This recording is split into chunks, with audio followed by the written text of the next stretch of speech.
एक और मुद्दा है जिसके बारे में चर्चाएं हैं, और चूंकि आपने पोलराइजेशन का शब्द का इस्तेमाल किया, वो पोलराइजेशन करने की कोशिश है वक्फ संशोधन बिल को लेकर के।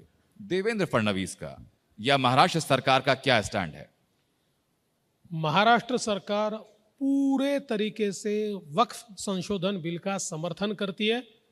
ये बिल न मुस्लिमों के खिलाफ है, न वक्फ की प्रॉपर्टी के खिलाफ है। वक्फ के नाम पर जिन्होंने जमीनें लूटी है, वक्फ के नाम पर जिन्होंने अपनी प्रॉपर्टियां तैयार की है, वक्फ के नाम पर लोगों की प्रॉपर्टियों को गलत तरीके से छीना है, ये उनके खिलाफ बिल है। ये वक्फ में ट्रांसपेरेंसी लाने का बिल है। और मैं इसलिए ये कह रहा हूं, मैंने स्वयं महाराष्ट्र में देखा है, जिस समय कांग्रेस की सरकार थी मैंने वो घोटाला निकाला था। महाराष्ट्र के सारे कांग्रेस के नेताओं ने वक्फ के नाम पर जमीनें अपनी इंस्टीट्यूशंस के लिए ले ली, अपने प्राइवेट प्रॉपर्टी में ले ली, वक्फ की सारी जमीनें खा गए। वक्फ की जमीन बोलकर किसी भी जमीन पर नाम लगा देना और उसके बाद वक्फ बोर्ड से एक रिजोल्यूशन करके उस जमीन को अपनी संस्था के अपने व्यक्तिगत रूप से खरीद लेना, इसका एक बहुत बड़ा घोटाला कांग्रेसियों ने किया। ये जो घोटाला ये लोग करते थे, अब ये वक्फ का बिल आएगा तो ये घोटाला नहीं कर पाएंगे। एक ट्रांसपेरेंसी आएगी। जो अल्लाह के नाम पर जमीन दी है वो वक्फ की जमीन होगी, और जो जबरदस्ती लेने की कोशिश हुई है, घोटाले के लिए कोशिश हुई है, वो जमीन बिल्कुल उसमें से मुक्त होगी। आप कह रहे हैं सर संशोधन बिल से इंसाफ मिलेगा, जो विरोध कर रहे हैं वो कह रहे हैं कि मुसलमानों का हक मार दिया जाएगा। देखिए, उनको मुसलमानों के हक से कोई लेन देन नहीं है। अगर मुसलमानों की चिंता कांग्रेस को, समाजवादी पार्टी को होती तो इतने साल उन्होंने शासन किया, अरे 1% तो मुसलमान सुधर जाता, उसका आर्थिक स्तर 1% तो सुधर जाता। वो तो नीचे नीचे ही गया, उसकी हालत तो खराब ही हुई।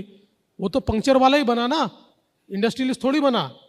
वो तो पेचकस लेकर ही घूम रहा है ना, उसने मोटर गाड़ी बनाने का काम तो शुरू नहीं किया।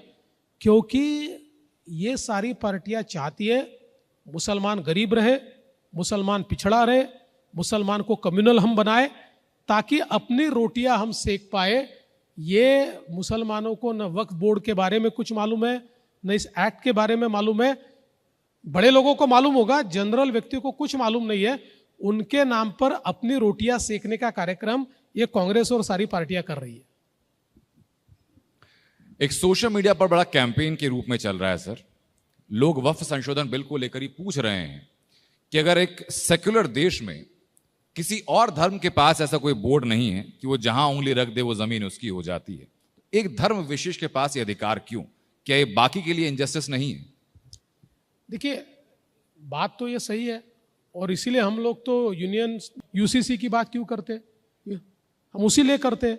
यूसीसी आएगा तो वक्फ खत्म हो जाएगा। देखिए, समान नागरिक कानून का अर्थ क्या है? धर्म के नाम पर अलग अलग प्रकार के कानून नहीं होने चाहिए, देश में एक कानून चलना चाहिए। और आज गोवा उसका उदाहरण है। गोवा में सबसे पहले समान नागरिक कानून आया, और उसके तहत आज गोवा, जहां माइनॉरिटी इतने बड़े पैमाने पर है, कोई कंप्लेंट नहीं करता, किसी कंप्लेंट नहीं है। तो इसलिए हम ये मानते हैं कि केवल धर्म के नाम पर इस प्रकार के कंसेशंस लेना ये बहुत गलत बात है। हाँ, ये जरूर है कि किसी भी धर्म को, चाहे वो हिंदू हो, मुसलमान हो, सिख हो, कोई भी हो, हर एक को अपना धर्म वो ठीक तरीके से पाले, इसकी पूरी आज़ादी है। उनकी जो रिचुअल्स है उसकी पूरी आज़ादी है। उनकी जो प्रॉपर्टीज़ है जो उनको बिलोंग करती है उसको प्रोटेक्ट करना, ये भी मैं ऐसा मानता हूं उनका अधिकार है। लेकिन कोई भी प्रॉपर्टी मेरी है, मैं उंगली रख दूं वो प्रॉपर्टी मेरी है, पूरा गांव मेरा है, ये नहीं चलेगा। वक्फ पे सर हम लोगों ने रिपोर्ट की तो अब दिल्ली में ऐसे कई मामले सामने आए, और हाल ही में आपने अगर सुना हो तो दिल्ली के 6 मंदिरों पर वक्फ ने अपना दावा ठोक दिया। एक शमशान घाट भी वहां पर है, कूड़ागर भी वहां पर, इसमें दावा ठोका गया। हम लोगों के रिपोर्टर्स, हमारे सहयोगी वहां पहुंचे तो वहां की जो कमेटी के सदस्य थे वो कागज लेकर तैयार थे कि प्रॉपर्टी पुश्तैनी हमारी है, वक्फ को चैलेंज वो कर रहे हैं। क्या ऐसे मामले महाराष्ट्र के अंदर भी हैं? महाराष्ट्र में भी ये बहुत बड़े पैमाने पर हुआ है। कई जगह पर, अब सोलापुर जैसी जगह, सोलापुर में जहां लोग बैठे हुए सालों से, 40 सालों से, एक दिन में वक्फ बोर्ड ने सारी जमीन अपने नाम से कर ली, और वो सारे बेचारे लोग अब बड़ी तकलीफ में। तो ये सारी चीज़ें हर जगह हमको होती हुई दिखाई पड़ती है। और विशेष रूप से कांग्रेस की सरकार ने उस समय जिस प्रकार से वक्फ के बिल में संशोधन किया, उस संशोधन के कारण इस प्रकार की ताकत उन्होंने दे दी कि आपकी मेरी ज़मीन पर किसी भी दिन वो कोई एक डॉक्यूमेंट तैयार करते और उस डॉक्यूमेंट को दिखाकर अपना कब्जा कर लेते। तो ये बहुत गलत बात है। देखिए, इसमें ट्रांसपेरेंसी होनी चाहिए और वो ट्रांसपेरेंसी लाने का प्रयास ये वक्फ का बिल यहाँ पर ला रहा है।